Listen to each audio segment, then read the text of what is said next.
Ladies and gentlemen, we are back once again at Britton J Go to the Movies. I'm Britton, I'm Jacob.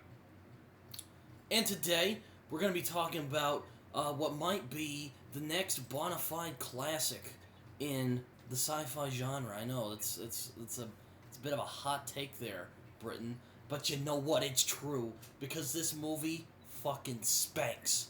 All right. It's called The Vast of Night. I just saw it recently on Amazon Prime, and by recently I mean like a month ago, because I was trying to interview the guy who made this movie, because I met his father, who was a professor at a college near my house. So, there's that. Also, Philip Patterson, if you're watching this, hope you appreciate the publicity. All honesty. Also, still kind of pissed I didn't get that interview.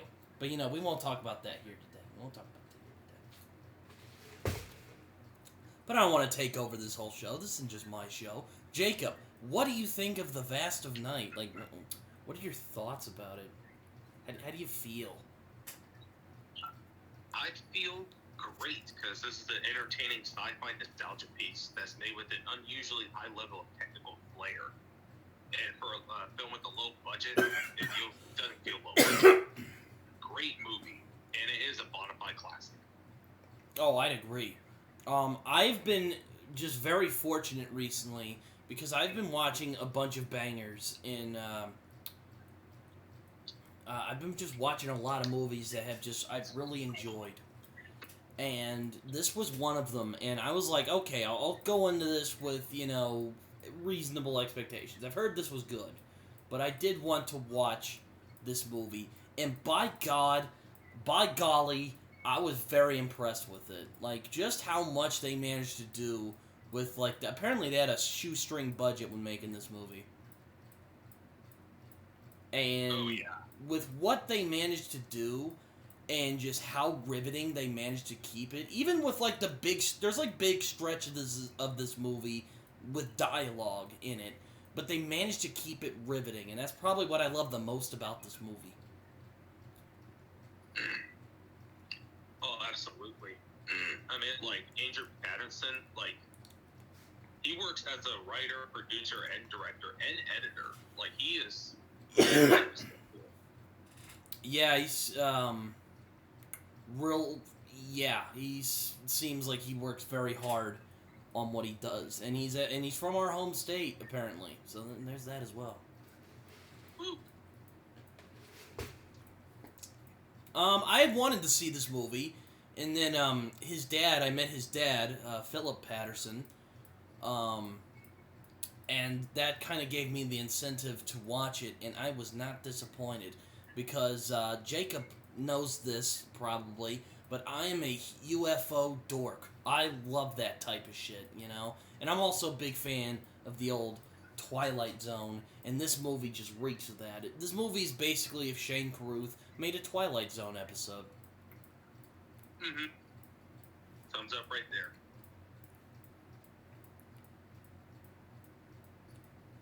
And this is just a great movie. Very riveting. I would say claustrophobic, but I think intimate is a better word. Hey, stop it. Sorry, if you hear me coughing, I'm kind of sick, as I said before.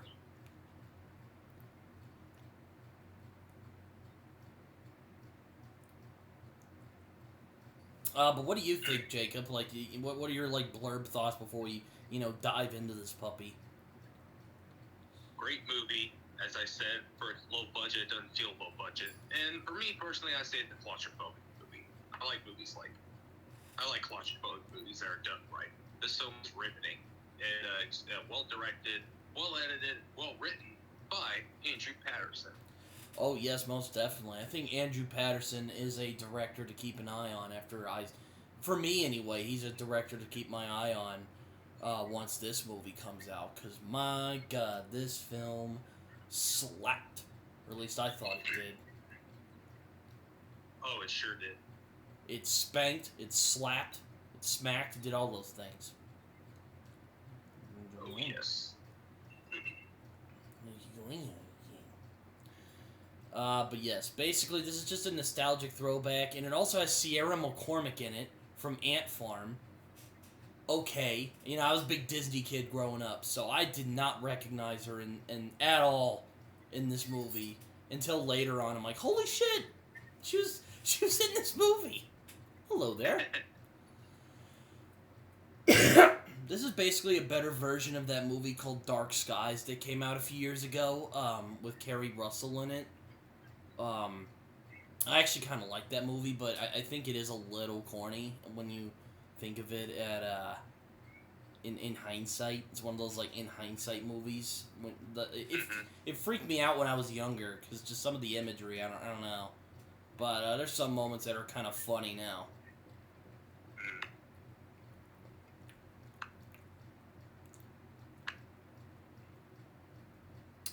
But yeah, so basically The Vast of Night is a great Twilight Zone episode that was never made. And there's a lot of stuff to like about this movie. I mean, the acting, the cinematography, I mean, the way they play with the camera in this movie is just very impressive. Absolutely. The writing in this film and just the way that the actors deliver those lines are just really outstanding. Indeed.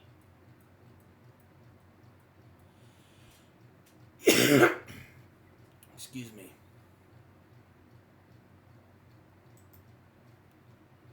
So, let us get into this.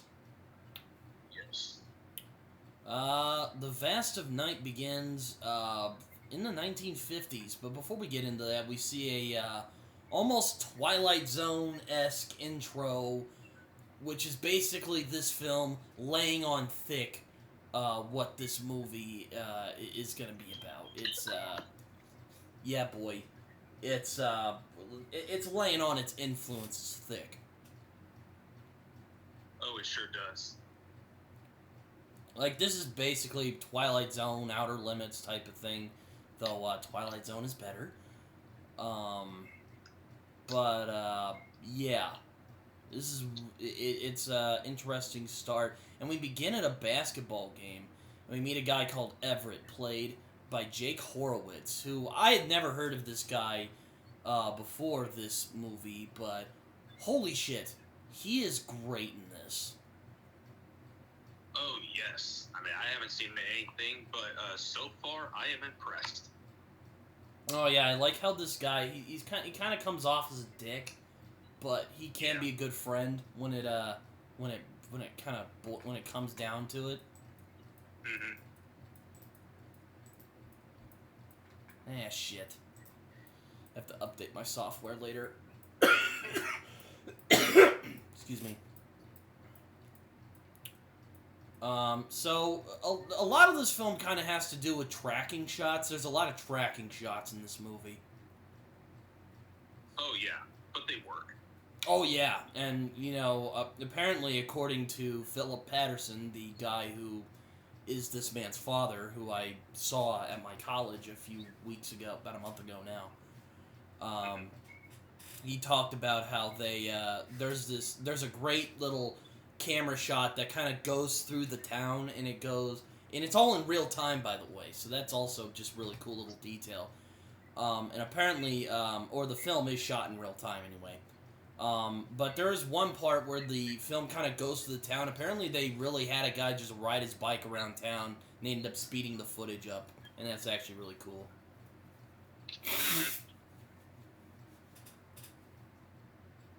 What do you think, Jacob? Oh, I agree. 100%. All right. Excuse me. So Everett helps to prepare for a basketball game, and there's a lot of it, like I said earlier, is a tracking shot, and it's really good. It really immerses you into the setting, you know? It does.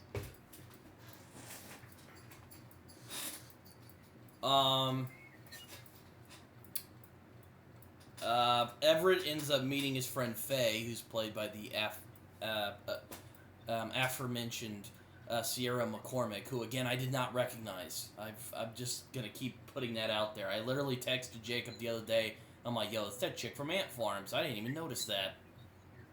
Yep. I knew it was her. You knew it was her. I'm like, I did not recognize her. I'm like, oh, she's a really good actress. I'm gonna keep my eye on her someday. And it's the fucking chick from Ant Farm / Jessie. It took a minute for me to like realize it, but I had to take a better look at her face. I'm like, oh, Sarah McCormick. Hi there. Oh my lord. Yeah, it's ugh. It's one of those weird things, you know. I didn't notice it for some whatever reason it was. I don't know. And it's not like she like disguised herself. She's just like had her hair up and it's red now and she has glasses on. Anyway, I really like how this movie feels like the 50s. Like, it's not just a bunch of people walking around looking like the 50s, and they're just talking like us today, because, you know, that would kind of be weird. Now, yeah, certainly if people are walking around going like, yeah, that guy's a fink, like every 5 minutes, that would be kind of annoying. But they don't do that. They don't do that. But I like how it immerses you into the setting, nonetheless. It really feels like a small town in the 50s. And people are just kind of living their lives. There are no greasers in this movie. But, I mean, everything else looks pretty good. Oh, yeah. And that's leads to Andrew Patterson just being very impressive behind the camera. Oh, yeah. Low budget again. Everett ends up meeting his friend Faye, like I said before, and she shows him her new little tape recorder. Everett and Faye are kind of the main characters of this movie, if you want to say that. Not even if, they are the main characters of this movie. Jesus. And they're kind of nerds. They work at the radio station, basically. Everett is a disc jockey, so, you know, he's kind of like Wolfman Jack, basically, though he's Wolfman Jake, I guess you could say.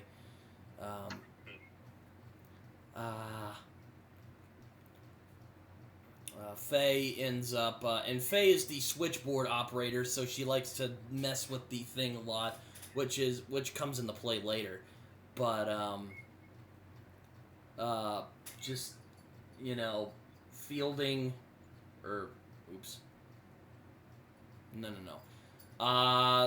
once again, she's, like, showing him her new tape recorder, and they go around, they're starting to, they interview just random people, which is, you know, identifiable to me, because, you know, yeah, that's part of my job. But, they walk around, and Everett walks to work, and he smokes, and she gets onto him for smoking, and, you know, I really like the chemistry between these two. They really feel like friends. And yeah, they really play off each other very well. I'm also glad they didn't go to, like, stereotypical thing and make them, like, lovers. I'm glad they're just friends. It's kind of like Shang-Chi in that way. I was just about to say that. Great minds Eventually think hook alike. him up in the end. Which is annoying. Nope, they're just friends. And, I respect that. Thank you, Andrew Patterson.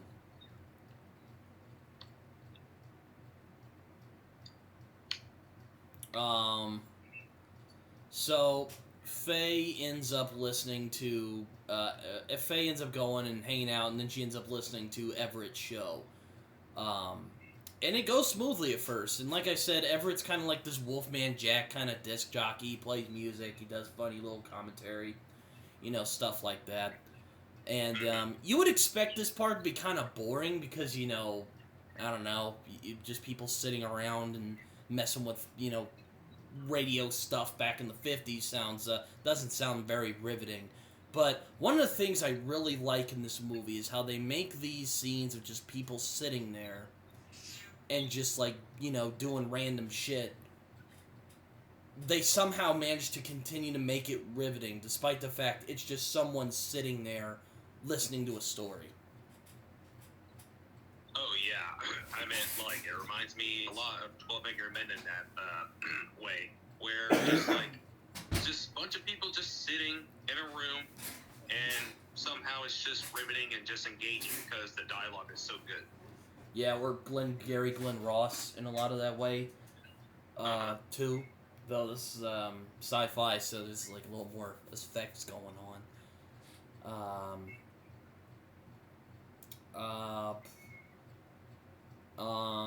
Things are going smoothly until it's interrupted by a noise. But not just any old noise. It's not just, a raccoon going through a trash can. It's like some weird, electronic type shit. Yeah. Oh, jeez. Imagine if it was a raccoon going through the trash can, Jacob. That would have been a much different movie. Oh, yeah. Like, aw, man? That's all that was? It's ridiculous. Like, that's it? Okay. One of the people from town just goes and gives the old, I heard, it's like, there's a strange thing going on in the sky. And then they hear the same signal over the phone line. And, again, I really love how this film manages to develop tension in the moment, even though someone's just sitting there, messing with radio equipment. And we're about to get to one of my favorite scenes later, but especially when it gets to who they meet when someone calls on their line.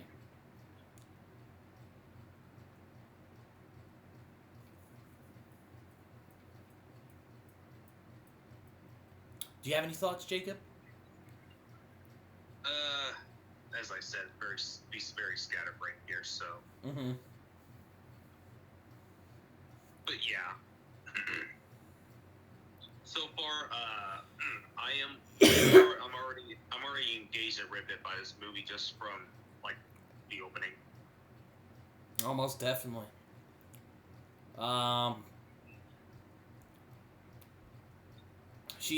Faye ends up starting to call people about the signal, but her connection just fucking flatlines once that happens. So Faye is very concerned about this, so she ends up calling Everett on the phone to tell him what's going on, and when he gets on a break anyway, and Everett's like, alright, fine, come over here and we'll figure it out. So she ends up traveling over there, once again another tracking shot, which is quite nice. Excuse me. And Everett, she ends up having Everett come in and listen to it, and he just doesn't know what to make of this noise. Another little odd thing about this movie, I kind of like it, but sometimes it cuts out from, it'll go back to, you're watching it on that really old TV screen, at the beginning of the movie, and then it'll just cut back to, normal. Mm-hmm. I don't know if I should say that's a flaw of the movie, or if I like it. I don't really know how to feel about it. It is an odd choice, though. It is an interesting one. I don't know why they made it. Again, I really wished I got that interview. But apparently Mr. Patterson is very tight-lipped about his project, so nothing really I could do about it. I respect it because it's different. Yeah, it's just kind of it's not bad. It's just kind of a weird choice, Yeah.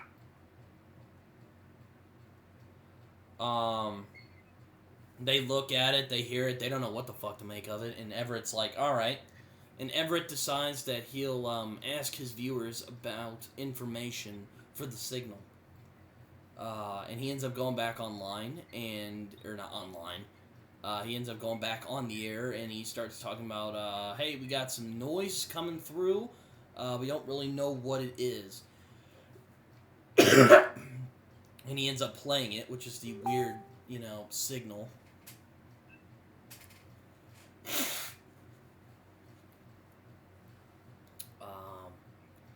broadcasts on the air, and everyone starts looking around, and nobody calls, just kind of silent there for a minute, and says, we'll play it again, and he ends up playing it again. And then we get to probably my first favorite part of this movie, which is when a guy called Billy ends up calling, or that's what he calls himself. We don't actually know if that's his real name.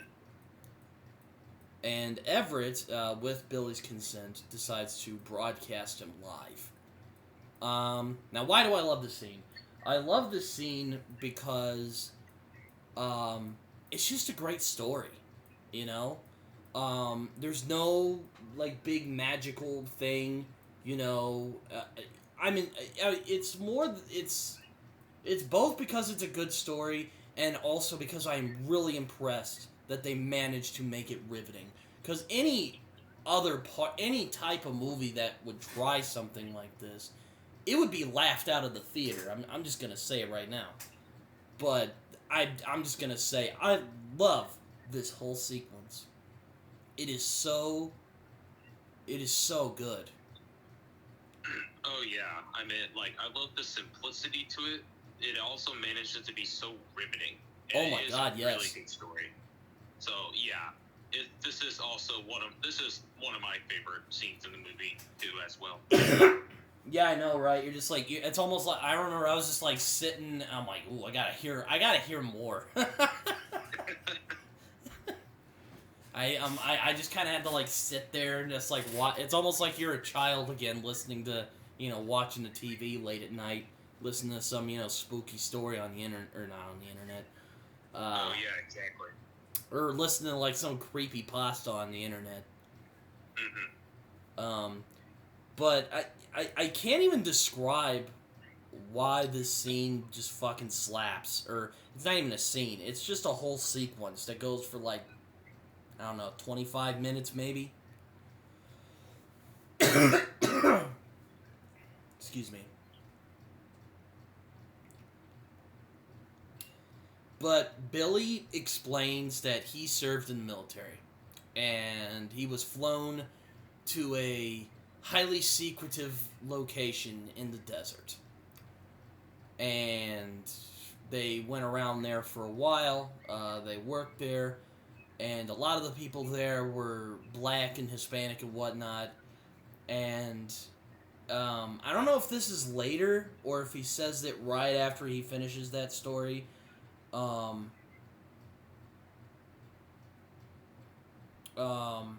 he says, I think they chose us because no one would ever listen to a black man. And I don't know why, but that line just really got to me when I got to it in the movie.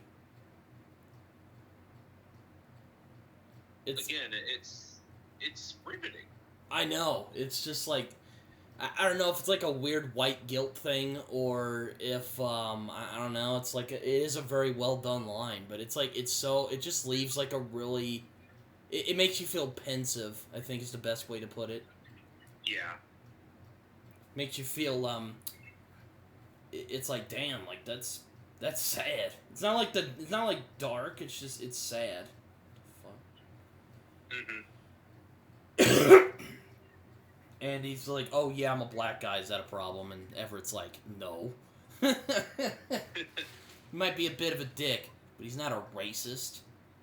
Jerk. No. Anyway. Flying away. He was warned, as well as anybody who was there working with everybody. He said that the classified project would endanger America if anyone was told about it. So he and the other people who worked on it ended up building this large underground bunker, which housed an unknown object. Which, if you heard these types of stories before, you probably know what it is.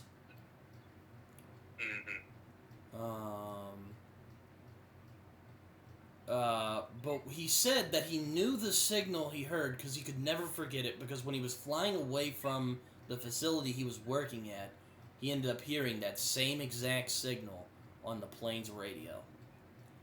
And Billy ended up explaining that he developed a lung condition, which he thinks was caused by his time in the desert, and he ended up learning of other instances of the military, putting similar cargo like that in other locations, and the same signal was heard. He explains his theory that the sound appears, he thinks it's a sort of communication signal, which is sometimes transmitted higher than any man-made object could fly. And, and they were, the call then gets, disconnected, and they're like, oh, fuck, they start, crawling around. But luckily, Billy calls back. He didn't get, kidnapped by the Men in Black or anything. That would have been a way different movie. Multiverse movie? The multiverse of madness, you may say. Ah, yes. Got you there.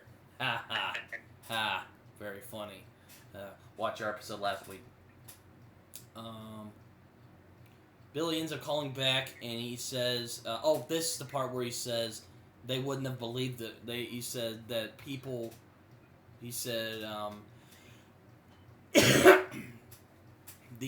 him and the other personnel chosen for the projects were, black people, Latino, Mexican people. And he said, because no one would believe a black man. And again, you're just like, damn.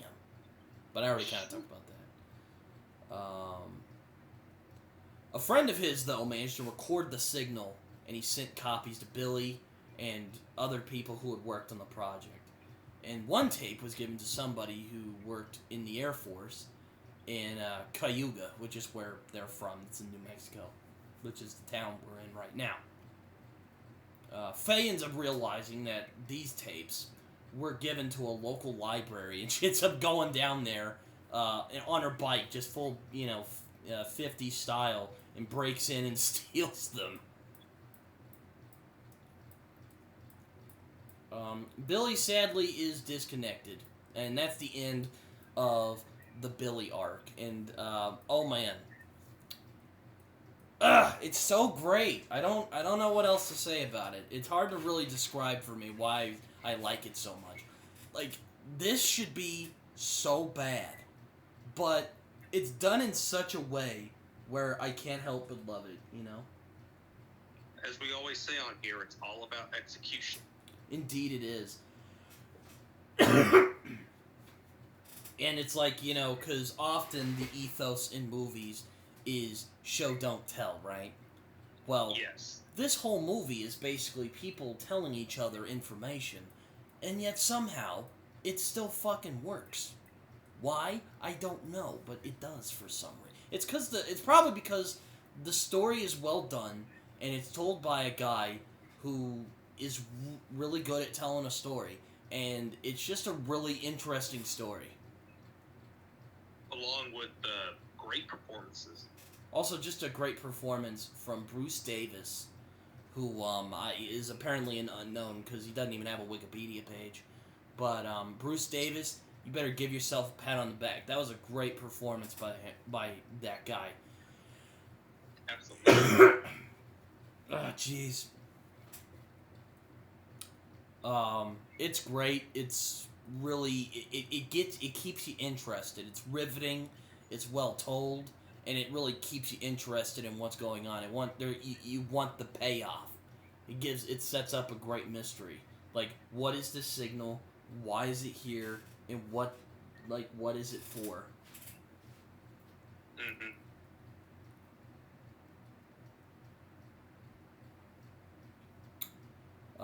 Anyway, so Billy ends up disconnecting, and Everett and Faye end up running to the library, another tracking shot, and they end up breaking in, recording, and try to find the recording of the signal, and they end up finding it, and they broadcast it.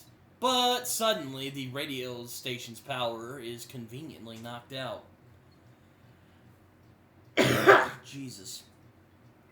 So they race to the switchboard office Oh yeah, I forgot to mention. Everett stole a car. He just has a habit of stealing his friend's car. He's like, I'll return it. It's fine. He's like, I love how she's like, dude, you steal that guy's car again? He's like, it's fine. Like, I'll return it later.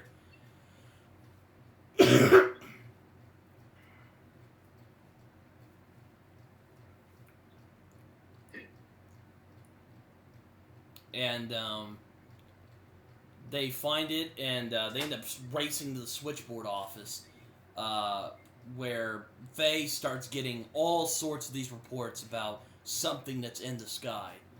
And oh boy, this is where this movie gets spicy. Oh boy, it's spicy. So they end up meeting this couple named Gerald and Bertsy, who have been driving in pursuit of the same exact something in the sky, which we can basically just say it's a UFO.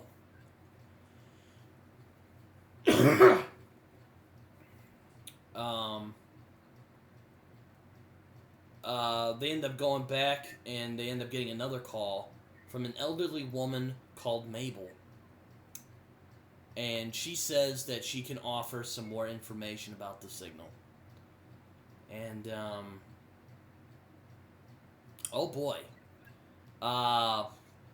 So yeah, there you go on that. So Everett and Faye end up going to Mabel's home, where they end up finding her reciting a message in an unknown language. And Everett records their conversation on the, tape recorder that Faye has. That's hers. And we're already at my other favorite scene of the movie, which is Mabel's story. And oh man, this has to be one of the most heartbreaking things I have heard in a movie in a while now. It is hard for me to get kind of emotional anymore over a movie, but goddamn, this story is so freaking sad. It's I can't even describe it. It's a great performance by that lady who played Mabel. What's her name? Gail Cronauer. Yeah. She is unbelievable. Just this is another part of the movie that could have easily flopped. Like, this is a movie that could have just been awful. But again, they somehow managed to make it riveting. The story that Mabel tells is riveting, it is tragic, and it's eventually fucking heartbreaking by the end of it. Oh, yeah. Also, it's great foreshadowing, but we won't get to that until later. Excuse me. Mabel basically tells her life story. Basically tells how when she was younger, she had a kid when she was younger, and she ended up raising him. And but this kid was always strange. He always saw these. He was always obsessed with the sky, and he would read and he would say these odd things, including what Mabel was saying when they got there. And one day, she just heard him run outside, and she looked for him, but all she could find was his footprints, and then he was gone. And so sad. It's man, so sad. And she basically states how her son disappeared, and they looked for a long time, and they never found him, though. And they even started to think that she might have had something to do with it, even though she didn't. And she basically thinks that the signal comes from aliens. And she thinks that aliens target isolated people during, like, events that the town has. The aliens like to come when people don't expect it, like during a basketball game, because there's going to be people who are alone. and they could, more easily take people. Faye is riveted by the story, but Everett is left unconvinced. But man, Jacob, what do you think of this? I don't want to speak over you, but what do you think of this scene? Like, oh yeah, this is a scene. This might be my favorite scene in the movie, just because, like, man, the story is, she said, it's just so sad, and her performance is just like, man, it's phenomenal. And all the acting around it's great, but her specifically, just her telling that story, the way she delivered it, is just so phenomenal. I don't think I could have said it better myself, Jacob. I mean, just the way she says it as a person where the best acting is where you kind of forget it's acting. It's just somebody telling that story. It's just someone doing that thing. And that's just it with this. She just tells this story, and she is really, it's basically, I'm convinced it's a weary woman who misses her son and tells that story to them, so that they can find the answer of what's going on. And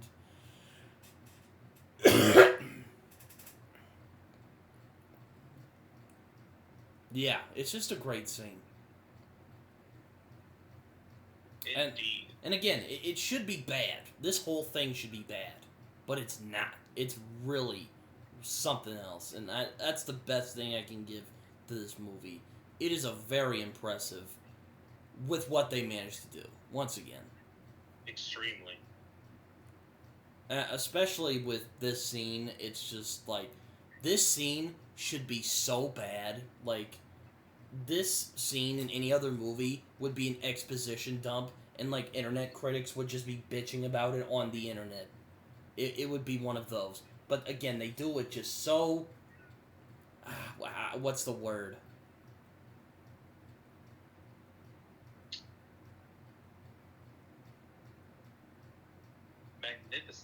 Magnificently, yes. That's a good word. They do it with such precision. It's great. It's like anything you could do in a movie could go badly, or anything you do in a movie could go well. In this case, this part of the movie was done really, really well. It's just, oh my lord. Just, that, like, again, just my favorite parts of this movie are just people basically telling stories. Oh yeah, because of the execution. Once again, it's all about execution. Oh yeah, I gotta mention though that music too. Oh, man. I should mention the music in this movie done by these two geniuses, Eric Alexander and Jared Balmer. You give yourselves a fucking pat right there, because that score fucking spanked. Ugh, it was so good. Phenomenal. It was so good. Anyways, so Mabel asks to be taken to the alien mothership thing to be reunited with her son. But Everett almost coldly refuses, and he ends up leaving with Faye. And, who ends up getting freaked out because her sister Maddie is being, watched by, her cousin.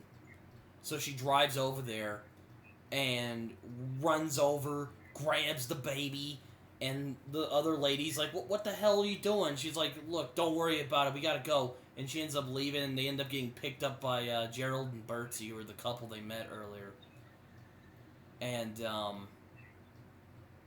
they end up just freaking the fuck out, and oh, excuse me, I'm sorry.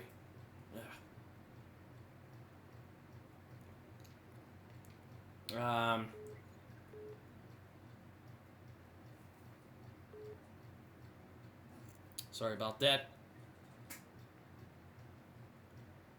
Jacob, you still there? Yeah, I'm still here. Okay, sorry. My dad was trying to call me.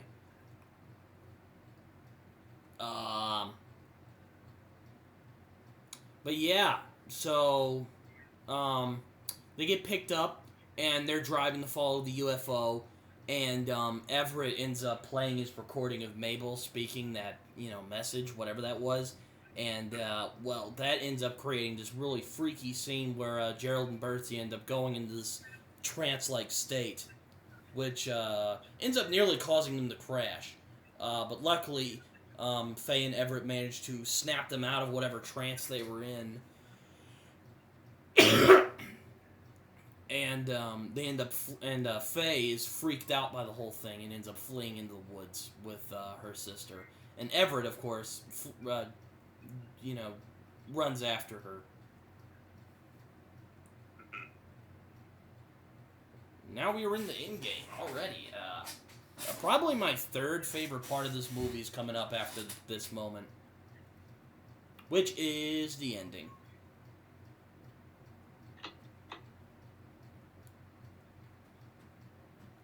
So, making their way through the woods, they end up going through some trees and branches. They end up seeing that these trees and branches have been charred, and they end up seeing a large opening overhead, which seems to suggest that an object has crashed through. Everett ends up seeing this and ends up just finally realizing, holy shit, aliens might actually be real, and they could actually be in the forest, so maybe we should leave. But they end up running around in the forest, which I guess you could say is kind of a dumb decision. But, I guess they're lost. And then they end up finding a clearing. And then, this is like where the movie just kind of flexes all of the budget that they had, basically. And probably my third favorite scene of this movie, which is, there's not much dialogue, but all of it is just atmosphere, music, and sound design. Jacob, what do you think of this scene? Let me tell you, the music for this scene, is just phenomenal. It is so riveting. Again, this entire film is riveting. I know. But yeah, I love the ending of this film. Might be one of the best endings I've seen in a while. I'm just gonna say that. Just I couldn't agree more. And I know there's some people who might get triggered, but okay, I don't fucking care, alright? This movie fucking slaps. It's a great movie. And this movie should be known by more people. That's the sad part. Yeah.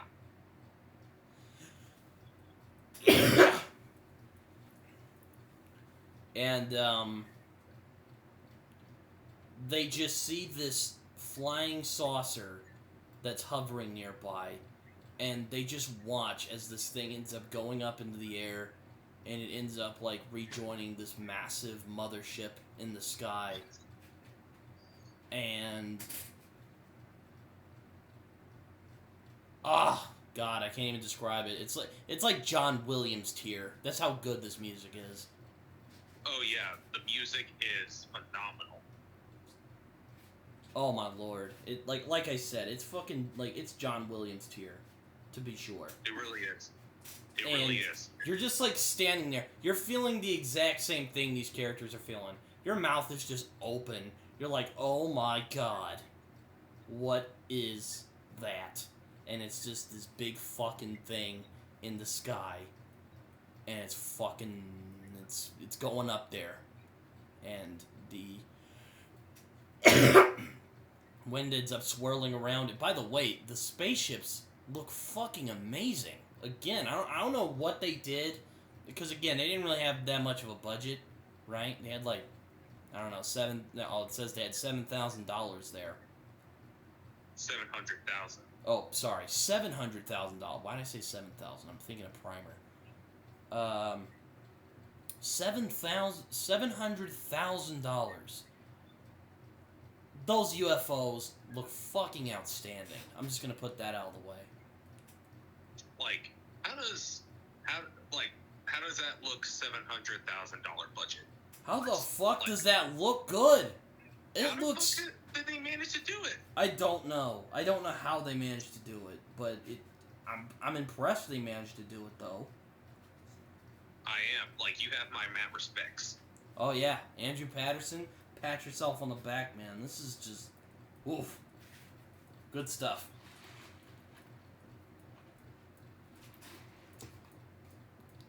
Anyways, so after the experience of the spaceship going up in the sky, everyone, the crowd, begins to leave the basketball game.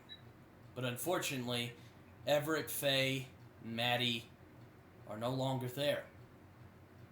But only their footprints and the tape recorder remain.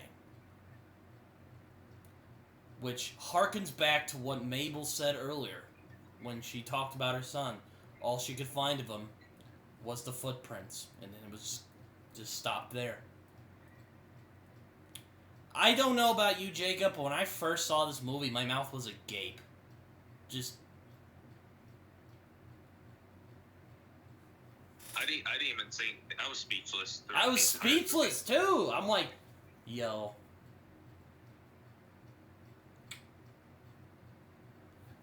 That was freaking wild. Like, literally, when the movie ended, I just clapped. Yeah, I don't blame you. I don't blame. Yeah, I actually clapped too. I think I may have had a clap as well, but I won't take that away from you. I probably was just sitting there in just shock. I was like, what the fuck? Yo, what I just watched, and I texted my boss. I'm like, yo, this movie was fucking awesome. I even told Andrew Patterson's father, Mr. Philip Patterson. I emailed him later to the next day. I said, I did finally watch The Vast of Night, and that movie was fucking awesome. So yeah, good job to your son on that. And he's like, thanks. You want to come to OCU? And I'm like, no.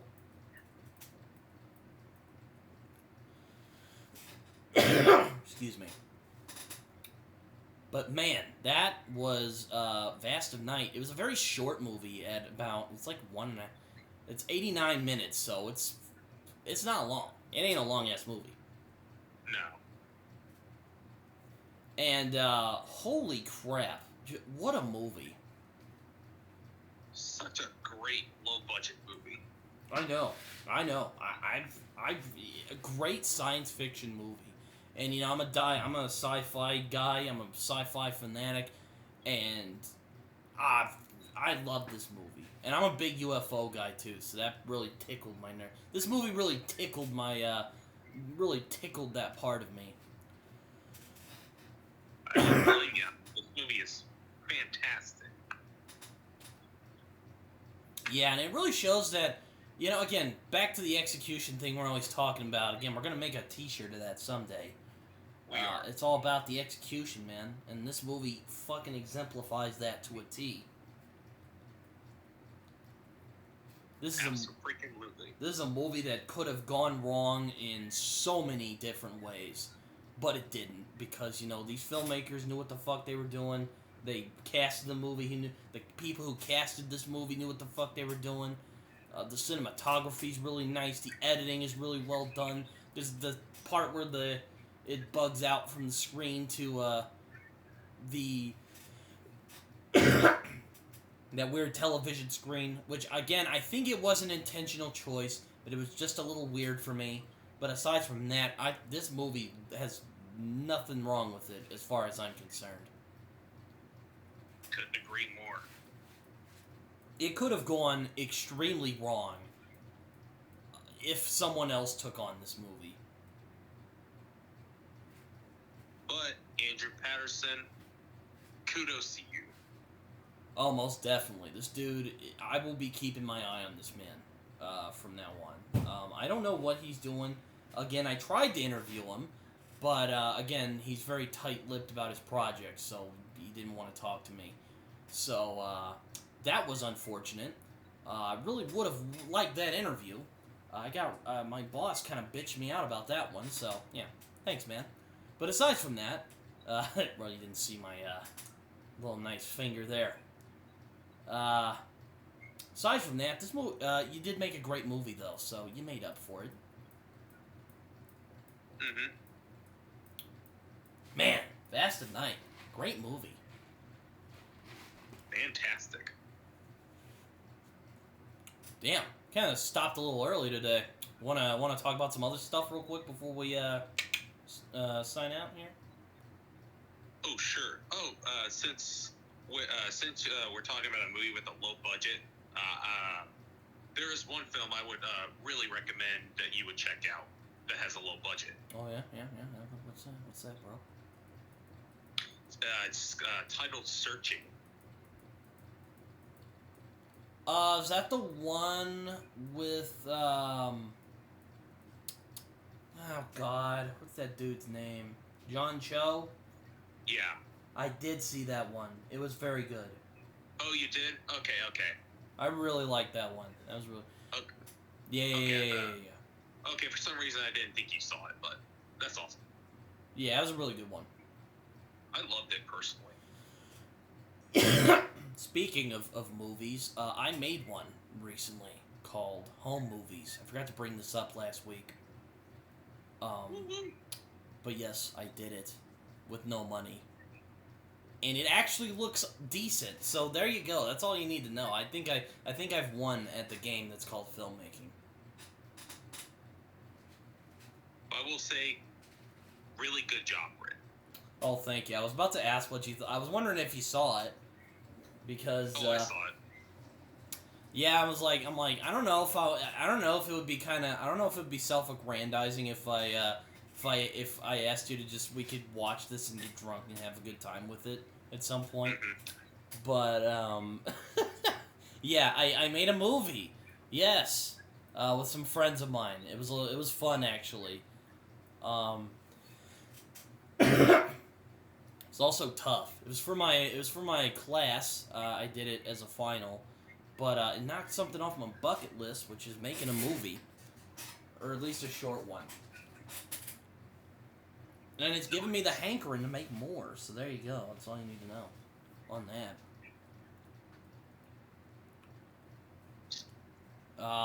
But yeah, I made a movie. So yeah, what do you think, Jacob?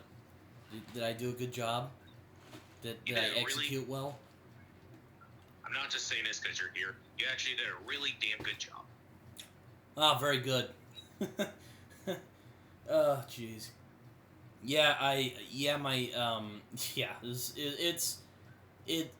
was something. I recorded it. My favorite day recording, I have to say, was the one I did with my friends Michael and Rachel, who were the couple in the movie. I don't know, just a lot of fun that day. It was really great. Though a lot of it was sitting around waiting for it to get darker. Because I had them come at 5. And the time changed, so I'm like, oh fuck, it's gonna be light outside for a few more hours. It's gonna be bullshit. So you had to wait till like 7 or 8 in the evening, and it became darker. So that's when we started recording. But when we did, it was a lot of fun. And Rachel, funnily enough, knew a bit about making movies, so she was very helpful during the whole thing. So there you go. Yeah, so I made a movie. I'll link it below if you want to go watch it, or just go watch it on my YouTube channel. Excuse me. I also made a solo review of C.A. Cox 97's new short movie, We're Not Here, which, by the way, Jacob, I'm going to harass you into seeing that movie, because it's really good. Oh, I will check it out one day. I will send it to you. All right. I'll send you a bunch of movies to check out, or a list of movies to check out. All right, I'll accept that. Let's see, what else have I been doing? Yes, I went on Just Joshin' again, except I was sick, and also Josh's living arrangements are kind of whack at the moment, so our conversation wasn't as long and fruitful as it was last time. Or, well, it was still a very fruitful conversation. It just wasn't as long as last time. I do hope to go on there again. I really like talking to Josh. And hey, maybe I can invite Jacob on there at some point. Ooh, We can, yes, please. we That'd can, be awesome. we could do the Brit and Jay go to the movies experience, you know. Oh yes, that'd be fun. Yeah, that would be fun. I'll be like, yo, Josh, wanna hang out with my friend Jacob? And he's like, yeah. Nah, I'm sure he'd be cool with it. But yes, let's see. What are some other stuff that's going on? Oh, yes, like a dumbass, I didn't bring this up last week, but, Doom 2. Oh boy, I was really excited to actually talk about this, because I was going to make a shitload of jokes about it. But, Jacob, have you heard the news? Oh yes, apparently Christopher Walken is going to be added to Doom Part 2. Yes, as the Emperor, no less. Which, I'm, you know what, I was a little underwhelmed with the first Dune movie, but now I think I'm gonna watch the next one just for Christopher Walken, and I'm not even sorry. Oh, Christopher Walken. I mean, that man is a gem. Yeah, I love Christopher Walken since I was a kid. It always makes me think of Cameron, though. Then again, a lot of things make me think of Cameron.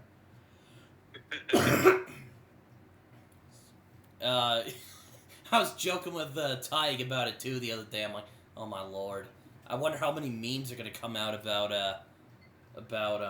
Walken in Dune after this this whole thing. Oh, get ready. The memes will be all over the place when Dune Part 2 comes out.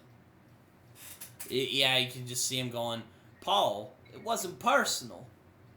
I just wanted some of that spice, you know? Yeah, it'll be a meme sensation. He was a meme before that was cool, you know? Because, yeah. I don't know, he's a unique individual. He really is. He's like, I don't even want to compare him to that guy, but he's a unique individual. He's like Nicolas Cage, or I don't know.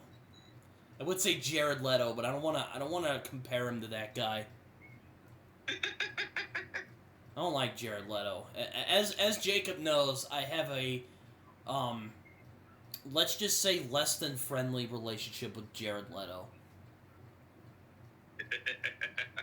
You mean Jesus? Yeah, no. Yeah, aka the guy who is secretly trying to be Jesus every year. I think he's a messiah. I honestly would not be surprised if one of his like groupies came out and accused him of like doing some inappropriate stuff. I'm definitely looking for that in the near future, but you know, we won't go there. But yeah, back to Christopher Walken though. I don't know why I didn't bring this up last week, but yes, he did get pulled in for Dune 2, and I'm like, oh boy, I wonder how that's gonna go. I'm sure they're gonna tone down his eccentricities, if you want to call them that, but hell, maybe Denis is just gonna be like, yo, fucking run with it, and he'll just run with it. I don't know, but maybe he'll spice up Dune. Haha. See what I did there? Clever. You sound so unimpressed. I am. No, I'm kidding. That was very underwhelming. No, I'm kidding. Oh Lord. Get ready for the memes. Oh my God, I'm so ready for the memes. They're gonna fucking pop out like. I bet Denis. This would be. I wouldn't be surprised if this is how it actually happened. I bet Denis was kind of disappointed at first. He was like, "God, it's kind of," or well, maybe he wasn't because it actually got good reviews. But he's like, you know, no one's memeing this enough. We gotta find some way to generate some like quality meme content. And they like look over, and there's like Christopher Walken standing over there in the corner, just like peeking through the door, and Denis just like, this is perfect.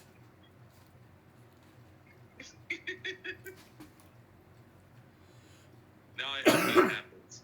Take notes, Denis. It's like, we got ourselves meme royalty right here. It's like, you can't miss this opportunity.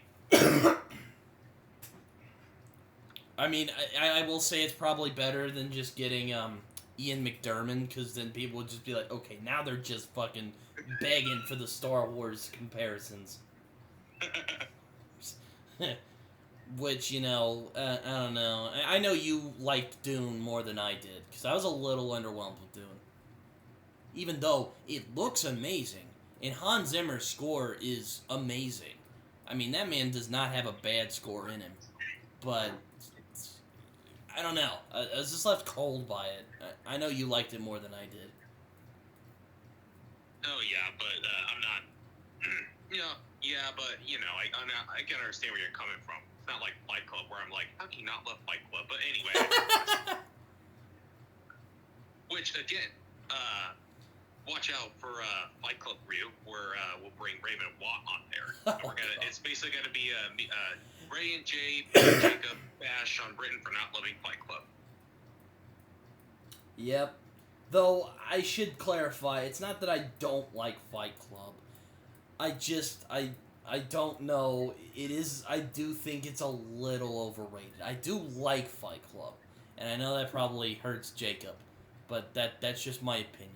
I am not going to try and take away from people who like Fight Club. If you like Fight Club, that's great. I do think it says some I think it has some interesting content in there.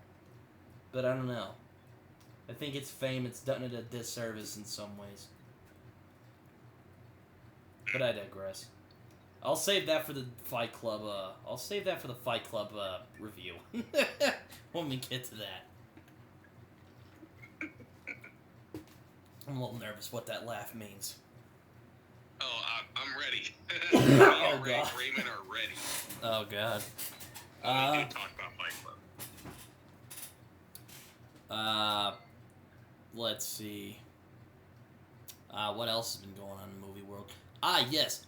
Alex Garland's new movie, Men, came out, and because I've been sick for this past week, I haven't found the time to go watch it. I do want to see it, though, because I liked Alex Garland's last two movies. Oh, it's come out already? Yes. Oh, I had no idea. Yes. But hey, I'm excited for it. Yes. I'm excited to see it. Okay. Because it's A24 and it's Alex Garland. Yeah, so like I for some reason I really like that how they do the A24 in the trailer. It's like that liquid. It's really weird. I don't know why. I really like it. I like it. It's just like it's like milk or something. It's really I don't know what to make of it.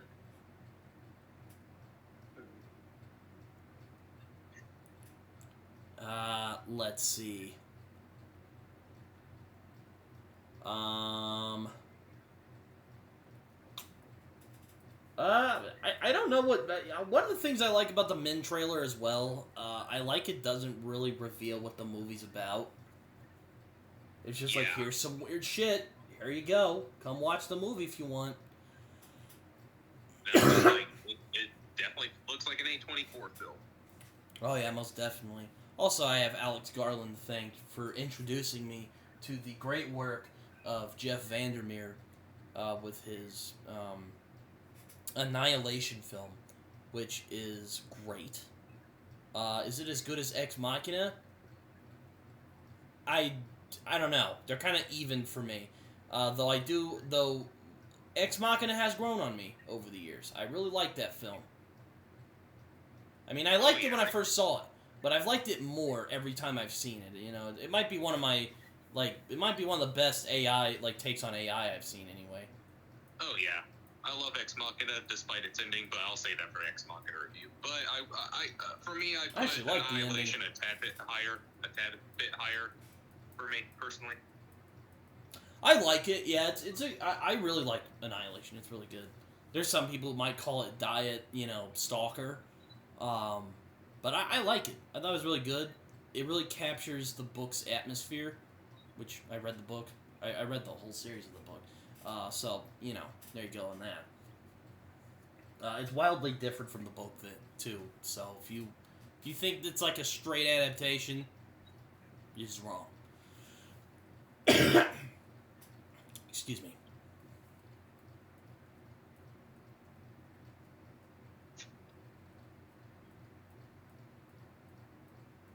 I also rewatched the 2013 Great Gatsby movie with Toby and Leonardo DiCaprio the other day. Ugh.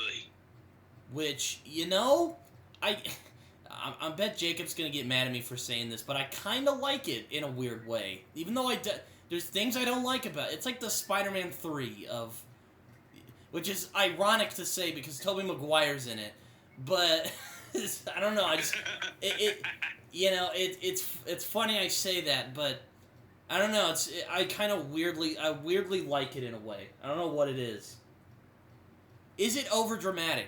Oh, most definitely it is. But I think it captures, like, the grandness of the book, and I really enjoy the book. Though, it's hard to beat Robert Redford, man. At least in the old movie, anyway. Yeah, I haven't seen... I'm gonna be honest, I haven't seen it in a while. I mean, like, I don't like horror, so... Fair enough, man. It's not for everybody. But, I might revisit it again. Maybe I'll like it more, or just about the same. I also rewatched The Gift, which is a supremely underappreciated psychological thriller movie.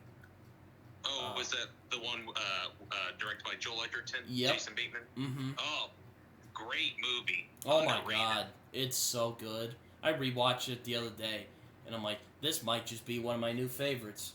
I mean, I really liked it when I first saw it, but I saw it again, and it just fucking blew me away. Such a great movie. Yeah, criminally underrated, and Joel Edgerton, great job. Great job.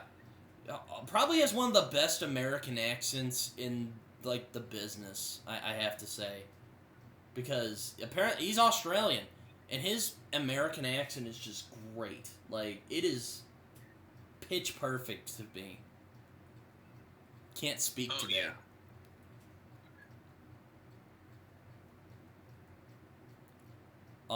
I haven't seen his other one called Boy Erased because, in all honesty, I'm not a big fan of, like, gay conversion therapy stories because, well, I find those can become cliched pretty fast.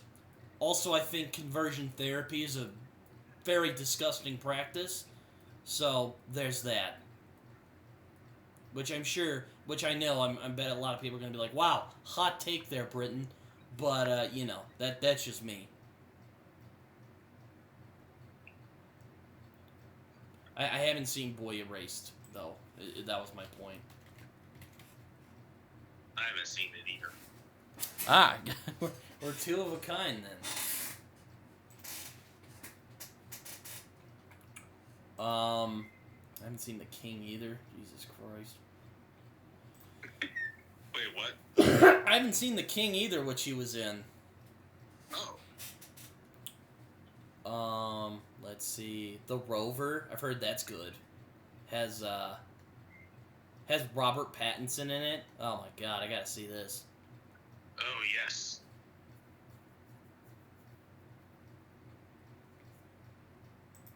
Well, let's see. What are some other things I've been doing recently? Ah, yes. I started playing Modern Warfare again.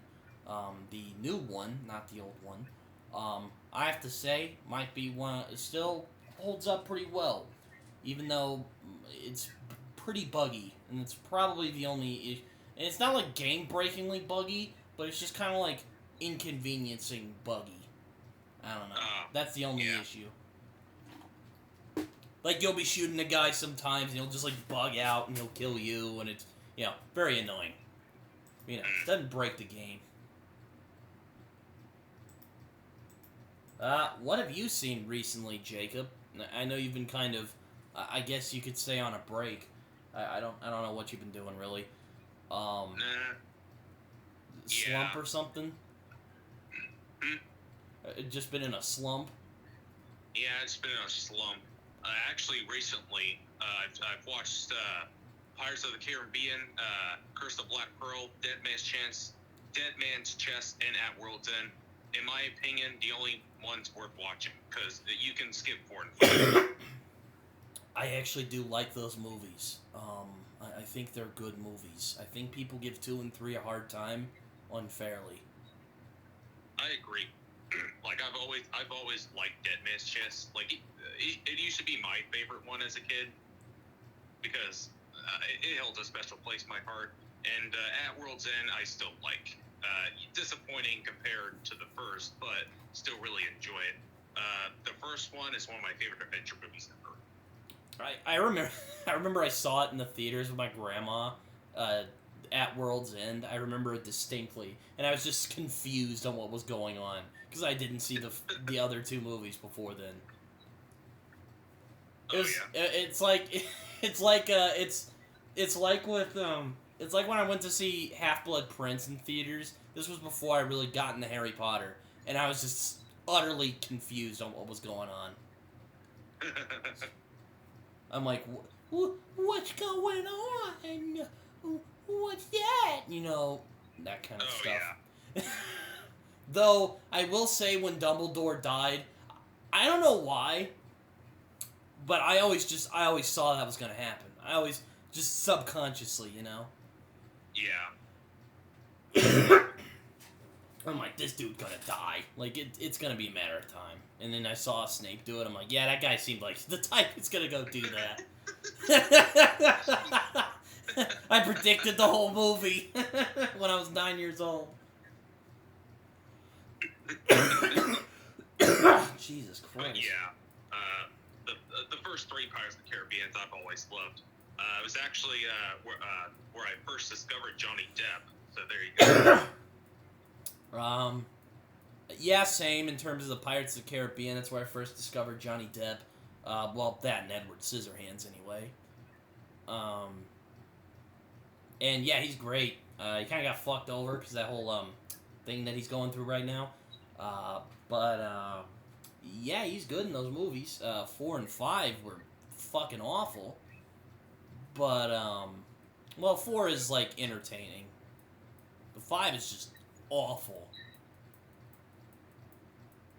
I thought it was alright, 5. I did not like 4. Okay, But you know, 4 is not good, but it's like, there's a fun to it. I don't know. It's not a good movie.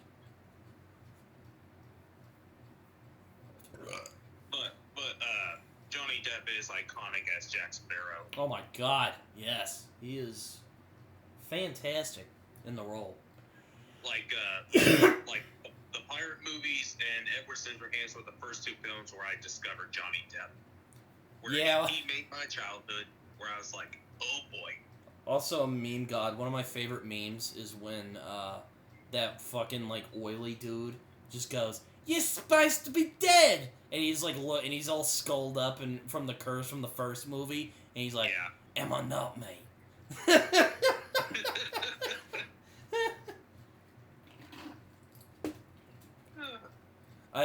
There's also the great scene where Barbossa just like fucking gets up in the camera's face and he's like, "Agreed." I also just love Bill Nighy as Davy Jones because I don't know, he just fucking chews that scenery. Oh yes. But especially the Kraken scene. That speech like could have been so bad if someone else did it, but he just fucking goes all sea dog, and it's just the most like, you know, type of shit ever. You know. Yeah. Just puts it all into it. It's weird, but I love it. You know. Yeah. He's like, "You will watch this." So good. I love it. It's so good. It's so good. And he looks so slimy too. You're just like, oh, it's so gross. I don't care what anybody says. I've always loved Dead Man's Chest, and I still do. Oh yeah, especially the Kraken scene. I was a big Kraken guy when I was a kid. Oh. Ooh yeah. It was not disappointing. No, not at all. Yo, when when Beckett killed the Kraken in number 3 off screen, I was kind of pissed off. I was like, okay, this guy's gonna go down. Oh, so it's not me then. It's not just you. I was livid. I was like, you bastard! You took that fucking date. That was a. And he like takes the heart out. He's like, yeah, we're gonna kill you if you don't do what we want. Fucking bastards. I'm still thinking of the scene when he's about to release the Kraken. It's so good. We gotta talk about Pirates of the Caribbean someday. Oh, I would love to. That should be like our after Thor-a-thon. That should be like our next a-thon. Whenever we get around to that, it should be Pirates of the Caribbean. Oh yes, I can't wait. I'll be especially excited to talk about Dead Man's Chest. Because that was the first one I watched. So holds a special place in my heart. Yeah, it's a fun one. It's really good. I enjoy it anyway. I know there's some people who don't care for it, and you're just wrong. But besides the point, God,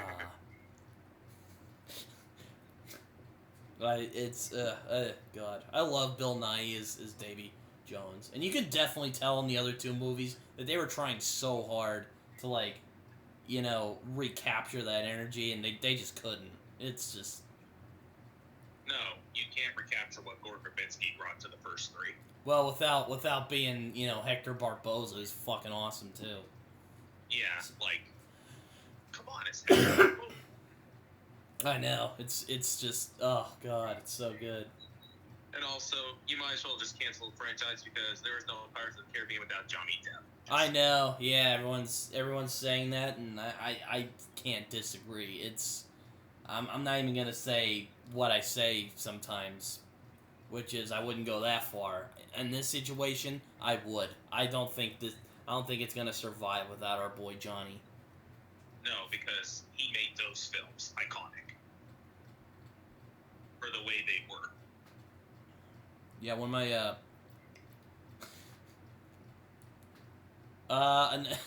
speaking of another favorite part of Pirates of the Caribbean, even when I was a kid and watching World's End and not knowing what the fuck was going on, I remember I love Barbossa and Jack Sparrow just fucking trying to outdo each other. It is so fucking hilarious. I love it. Hilarious. He gets the scope, and then Jack just perfectly just fucking tries to make it longer. Oh my god, it's so good. It's so good. I love the first three. In my opinion, one of the most underrated, not counting 4 and 5. I know. I need to rewatch those at some point because they're good movies. They're perfectly fun, entertaining movies. And you know what? Sometimes you just need to do that, and sometimes that's all you can be. Exactly. Yeah. To anyone who hasn't seen the Pirates of the Caribbean movies, watch the first 3. Just skip 4 and 5. I would agree. Yeah, just watch the first 3. They have a. It's a bit, the first one kind of just stands on its own, but 2 and 3, yeah, one's kind of a standalone. They don't really mention any of the other story, but 2 and 3 follow up from that story, and I think it's really good, or it's better than people say it is anyway. Oh, it is, especially Dead Man's Chest. I know.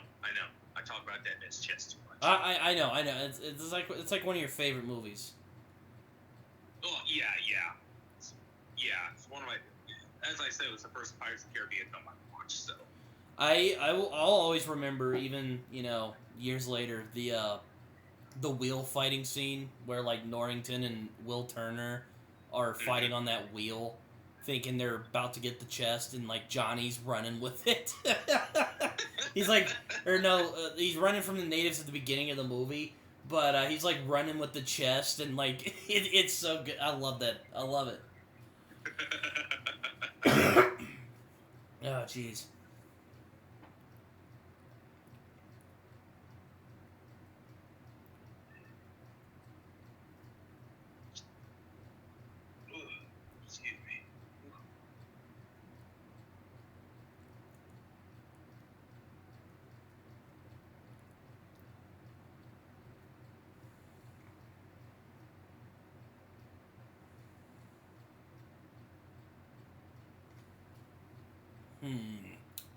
What else to talk about today?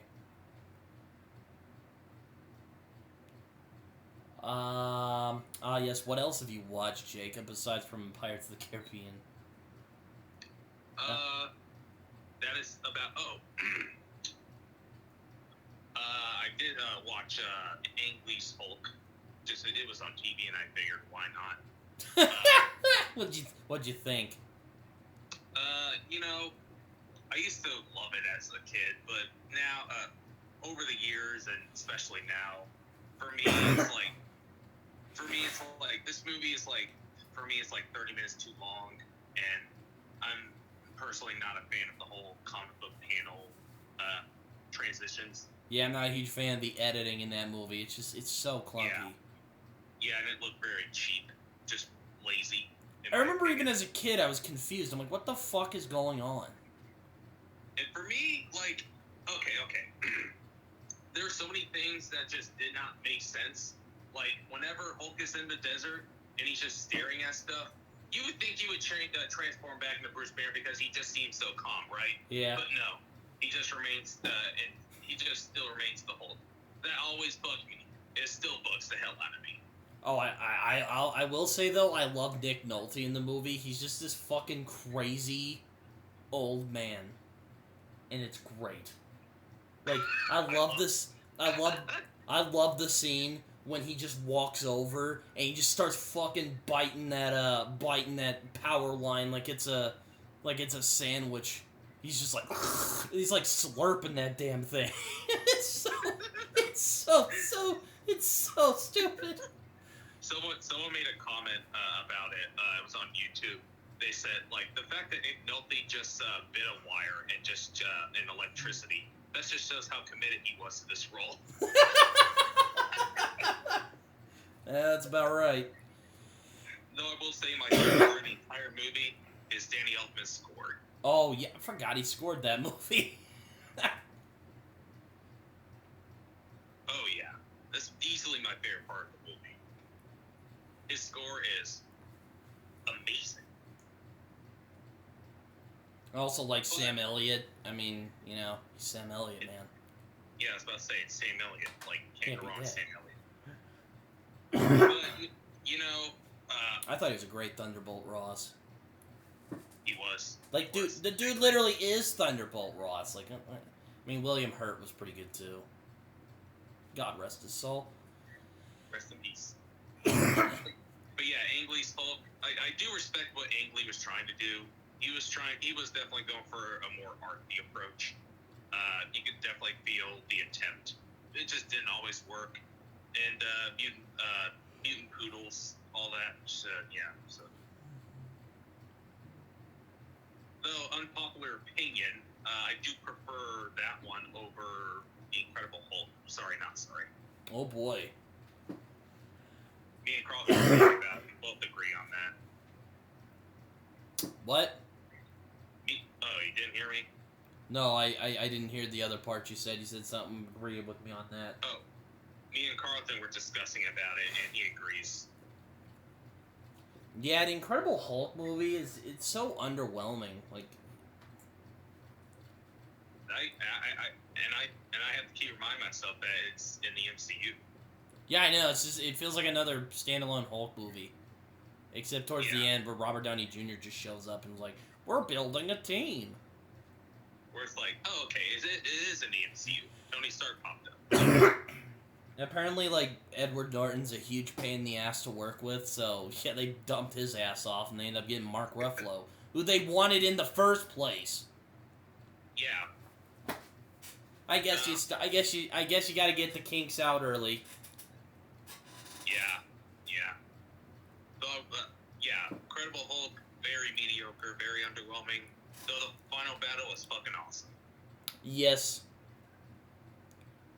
Also, Tim Roth was weirdly entertaining, even though he's just like a greasy, arrogant asshole.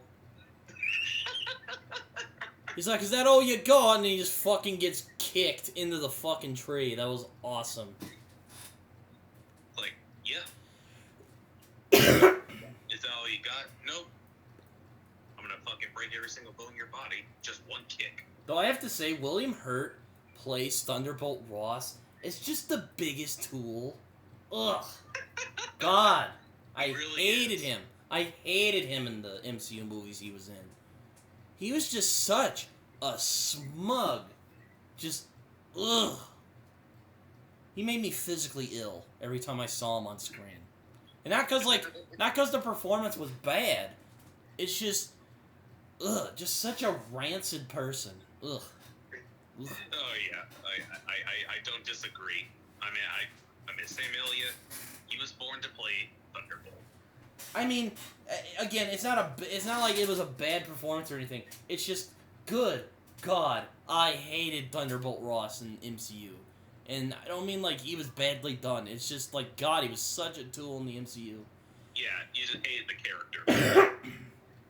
What? You just hated the character. Oh yeah, just like in the same way I hated Cersei Lannister in Game of Thrones. I don't know if it was as intense as my hatred towards Cersei Lannister. I fucking hate Cersei though. Ugh! I want to get into that. I don't want to get into that. No, you're giving me flashbacks with your rant on the parade scene in Spider-Man 3. I still do not like that scene. And jazz stuff. Oof. Is that still worse than I'm gonna ask you this, but is that still Amazing Spider-Man 2, is that worse than the jazz stuff? You know what? Fuck it. The entire movie is worse than the jazz. I don't give a fuck what anybody says. That entire film is worse than the jazz stuff. So you know what? Kiss my ass, Jake from Star Avengers. You know what? I don't actually blame you there. Though, I mean, don't get me wrong. The jazz stuff is abysmal, but Amazing Spider-Man 2. I'm not getting into that. We already talked about it on here. I see.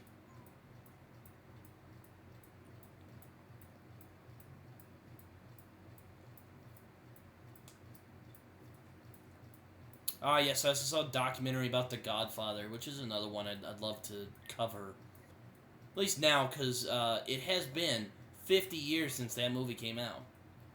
So yes, I'm definitely bringing Carlton on for that episode. Oh yeah, he fucking loves Godfather. I mean, who doesn't? Oh lord, that would probably be fucking 4 hours. Ugh. Anyway, I love The Godfather though. It's if I ever made a greatest films of all time list, The Godfather would be on there, most definitely. Oh boy, 100%. Godfather. Part 1 and 2, masterpieces.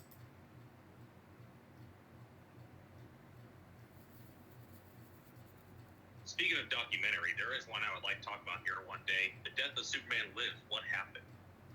Oh, I've never actually seen that movie. I've heard it's really interesting. Oh, it is. Once you check it out, like, it's really interesting. Nicolas Cage. Wish that happened. Nicolas Cage is Superman. That's all I'll say about it. Who would have thunk?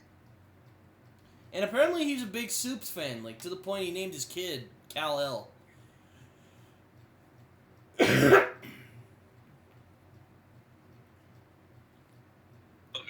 a Superman film directed by Tim Burton with Nicolas Cage as Superman. That would have been something. That definitely would have been something. But I think Burton's more appropriate for Batman, if you ask me. I agree. The Superman movie, it's him stepping out of his comfort zone. I mean, hey, he could have done it. I don't know, but I'm just saying, for what I know of Tim Burton, which he tends to make like gothic, weird movies, Batman just seemed the more appropriate fit. So I'm glad he went with Batman at the end of the day. Oh, me too. Though it definitely would have been very interesting to see how he handled a Superman movie with Nicolas Cage. Oh my lord, that would have been interesting to say the least. Would have been like, hey, and then he like punches the guy, and he starts like freaking out at Lois.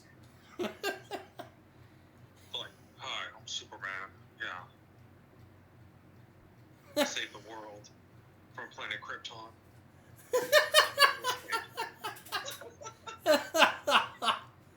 It's oh god, it's so good.